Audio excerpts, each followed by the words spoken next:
કેમ છો બધા મજામાં? મિત્રો અત્યારે 4:30 વાગ્યા છે અમારમાં. હું તમને અત્યારે બતાવી જઈ રહ્યો છું મારું મશીન. અત્યારે જે મશીન ચલાવું છું તમને બતાવી રહ્યો છું અને તમને કઈ રીતે ચલાવવાનું છે તે તમને હું કહીશ. બરાબર, આ મશીન છે. આ મશીનથી પાઇપ ઉપાડવાનો હોય ને પાઇપ અને સેટિંગ કરવાનું, લોડિંગ અનલોડિંગ માટેનું છે. અને આ છે ફોર્ક આપણે. બરાબર, આ ફોર્ક છે દાતા. આ દાતાથી આમાં પાઇપ ઉપાડવાનો હોય છે. એટલે આ પાઇપ અને ઉપાડી આપણે લોડિંગ અનલોડિંગ કરવાનું હોય છે પાઇપ. અને ટૂલ કેટ કહેવામાં આવે છે. હવે તમને હું બધા ફંક્શન બતાવું છું. અંદરનું મશીન એટલે ફંક્શન બતાવું. મશીન છે આ હેન્ડ બ્રેક છે. આપણે આ હેન્ડ બ્રેક છે. બરાબર છે. આને ઊભું રાખવું હોય તો હેન્ડ બ્રેક લગાવવાની. આમ સાઈડના મિરર છે, ગ્લાસ છે. આ જો તમે આ સ્ટેરિંગ છે. આ જ બેઠા છે આપણે સ્ટેરિંગ. બરાબર, આ સ્ટેરિંગ અને આ છે એના ગિયર. 3 ગિયર આવે આમાં. 1 2 3 ગિયર આવે. અહીંયા જો આ ઓટોમેટિક સિસ્ટમ છે. અહીંયા ઠેસી આવે છે.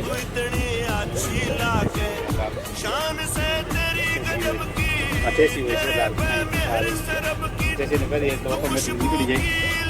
આપણે જે લોડિંગ કરવાનું હોય પાઇપ એના માટેના ગિયર છે. ગિયર અને આપણે સીધો આમ ખેંચીએ એટલે આ ખેંચીએ આમ ખેંચીએ એટલે આ ફોર ઊંચું આ ઊંચું થાય. ફોર આ ઊંચું થયું જોજો થયું ને ઊંચું. હવે એ ગિયરને પાછું આપણે આમ નીચે કરીએ. આ રીતે આપણે નીચે કરીએ એટલે આ નીચે જાય મશીન. આ સાઈડ આપણે આને ગિયરને આમ કરીએ એટલે આ ફોર્ક દાતા જાય. આ સાઈડ તમે આમ કરો એટલે ફોર્ક તે નીચે થાય. તમે જોઈ શકો. આ સિસ્ટમ ઓટોમેટિક સિસ્ટમ. આમાં કોઈ આપણે ક્લચ આવે નહીં. આમાં લીવર ને બ્રેક બે જ વસ્તુ હોય છે, બીજું કાંઈ હોય નહીં. અને આપણા ટેપ છે જોઈ શકો છો. અને તમને હું મશીનની બધી આ ડિટેલ જણાવી અને તમારે કોઈને શીખવું હોય તો હું તમને બરાબર માહિતી આપી કઈ રીતે હલાવવું એવું તમને બતાવીશ. તમે જોઈ શકો છો. હા બીજી છે. ઓકે, તો નેક્સ્ટ વિડીયોમાં તમને બીજું પણ મશીન બતાવીશું અને અમારા કામના બારામાં જે કામ છે એના બારામાં બધું બતાવીશું. અને અમારા અહીંયા યાર્ડમાં બધા પીવાયનું લોડિંગ. ઓકે, તો તમને સારું લાગે તો લાઈક કરજો, શેર કરજો, કોમેન્ટ કરજો. અને આ મશીન તમે ઇન્ડિયામાં જોયું હોય તો કોમેન્ટમાં જરૂર લખજો. કારણ કે ઇન્ડિયામાં તમે જોયું નથી, અહીં જલાવું છું. બરાબર, વધારે પગે તો ઇન્ડિયામાં તો ક્યારે આવું નથી. આપણે ટ્રેક્ટરમાં જોન ડિયરમાં અને HMTમાં ને એમાં તમે જોઈ શકો છો. આપણે લોડર આ લોડર કહેવામાં આવે. લોડર આપણે ત્યાં લોડર કહીએ છીએ ટ્રેક્ટરમાં. એમાં આપણે બકેટ લગાડેલું છે. આમાં દાતા લગાડેલા. દાતાથી લોડિંગ થાય ને બકેટથી આપણે માલથી પર લોડ કરવો હોય આ છે તો એ પણ થઈ શકે છે. અને આપણે ત્યાં શું ભૈડિયામાં ના જોન ડિયરના અને HMTના ટ્રેક્ટરનો ઉપરું લગાડેલો લોડ કરવા માટે માટી છે કાકડી છે એ બધું લોડ કરવા માટે. આમાં સેમ ઈ જ છે પણ આ મોટું છે એમ કે મેડ ઇન જાપાનનું મશીન છે. અને તમને આગળ બતાવી દીધું બીજું મશીન પણ બતાવીશું. તમને સારું લાગે તો તમે બતાવજો ને જણાવજો કે આમાં આ વસ્તુને શું કહેવાય. આને બધું કહેવામાં આવે. તમારે તો આપણે ઇન્ડિયામાં તો શું કહેવાય ખબર નથી.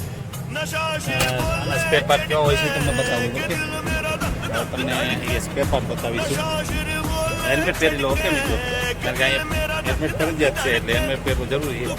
બરાબર, આ છે એના બાટલા સિલિન્ડર. આ એના સિલિન્ડર બાટલા ઊંચા નીચે માટે જે ઊંચા નીચે થાય આનાથી પર્સન બધું કામ કરવા દાતા છે. અને પાઇપ ઉપાડવા મોટા કોઈ પણ સામાન ઉપાડવો હોય તો એના માટે છે મોટા. આગળ પાછળ અહીંથી બધી થાય. આગળનું જે આ આવ્યું ને સ્ટેરિંગ આગળથી આ બધી એ હવે તમે જોઈ શકો છો. આ જે આપણે એસી આપણે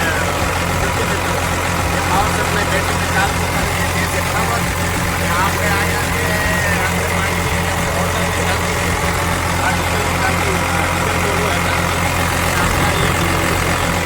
આ એસીનું છે. એસીની આપણે કહે ને એસીનું નીકળેલું છે. બરાબર, એટલે આ રીતે બધું હોય છે.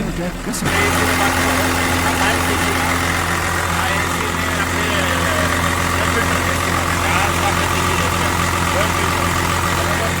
અહીંયા એવી છે આપણે નીચે આપણે હાઇડ્રોલિક નીચે નાખી એમાં લેવું બતાવે. અને મિત્રો અત્યારે ગરમી બહુ છે કે વાત પૂછવામાં એવી ગરમી છે અત્યારે 45-46 ડિગ્રી તાપમાન થઈ જાય એસી કામ કરતું નથી. આ બાજુ મશીનમાં પડદો લગાવ્યો તડકો ના આવે એટલા માટે, કારણ કે એસી બહુ અત્યારે હાઈમાં રાખીએ ત્યારે એસી કંઈક કામ કરે છે. બાકી ગરમી બહુ છે. અને ડ્યુટી પણ ચેન્જ થઈ ગઈ છે. ડ્યુટી અમારી થઈ ગઈ છે 6 વાગ્યાના, એટલે અમારે વહેલું 3 વાગ્યામાં ઉઠવું પડે છે. 3 વાગે ઉઠી અને 4 વાગે મેસ ચાલુ થાય એટલે ત્યાં મેસમાં નાસ્તો કરવા જઈએ. નાસ્તો કરી અને ડ્યુટી પર પંચિંગ કરવા જવું પડે. પંચિંગ ફરજિયાત. પંચિંગ ન કરીએ એટલે 1 દિવસ તો 2 દિવસની હાજરી કપાઈ જાય. ઇન્ડિયા જેવું નથી અહીંયા. પછી પંચિંગ કરીને અહીંયા સાઈડ ઉપર આવીએ. સાઈડ ઉપર આવી અને ડ્યુટી અમારી ચાલુ થઈ જાય સાંજના 6 વાગ્યા સુધી. 6 વાગ્યા પછી 6 થી 6:30 વાગ્યા સુધી પંચિંગ હોય છે અને પંચિંગ કરી પછી રૂમે જઈએ છીએ. તો આવી રીતે હું તમને બતાવતો રહીશ. ને અમારા એ યાર્ડમાં બધું સામાન મટીરિયલ પડ્યું હોય છે. જો તમને આમાં જો કંઈ સારું લાગે તો કોમેન્ટ કરી અને શેર કરજો, કોમેન્ટ કરજો અને લાઈક કરજો. અને આ કોમેન્ટમાં જણાવજો કે આ મશીનમાં આને શું કહેવાય, ક્યાં શું કહેવાય. તો આપણે તો જો કેવા ફિલ્ટરના તેન નથી આવતા. અને અહીંયા 250 કલાક થાય એટલે આનું આપણે સર્વિસ થઈ જાય છે. સર્વિસનું ટિકર છે અહીંયા. આ સર્વિસનું ટિકર છે. અહીંયા લખેલું કેટલા કિલોમીટર આવેલું એનું. બરાબર. તો તમને સારું લાગે તો લાઈક કરજો, શેર કરજો, કમેન્ટ કરજો અને અમને વધુમાં કાંઈ પણ આમાં નવીન જેવું લાગે તો જણાવજો. Okay, by.